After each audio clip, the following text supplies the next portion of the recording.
সম্মানিত সুধী, আসসালামু আলাইকুম।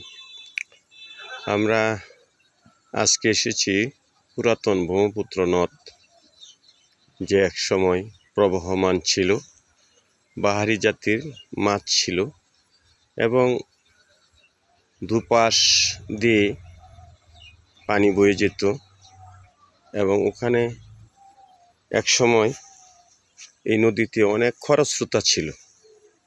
কালক্রমে এই নদী শুকিয়ে এখন খালের মতো পরিণত হয়েছে। এই পদ্মা, এই মেঘনা, এই যমুনা, এই সুরমা নদীর তটে আমার রাখাল মন গান গেয়ে যা।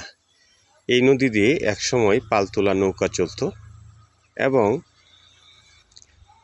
মাঝিরা বাটিয়ালি গান গেয়ে নদী দিয়ে নদীপথে চলত।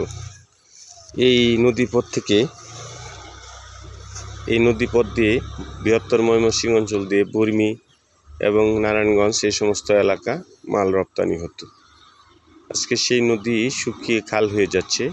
নদীমাতৃক বাংলাদেশের নদীগুলো রক্ষা করতে না পারলে সামনে আমাদের জন্য ভয়াবহ সময় অপেক্ষা করছে এবং আমরা যদি আমাদের নদীগুলোকে পুনর্খনন না করতে পারি এবং নদীর দখল যদি মুক্ত না করতে পারি, তাহলে ভবিষ্যতে আমরা এমন এক বাংলাদেশ দেখব যা কল্পনা করা যায় না। নদীমাতৃক এই বাংলাদেশ, নদী আমাদের দেশের এক বিশেষ সৌন্দর্য। আমরা সবাই নদীকে রক্ষা করব এবং নদীর দখল মুক্ত রাখবো, দূষণ মুক্ত রাখবো। ধন্যবাদ।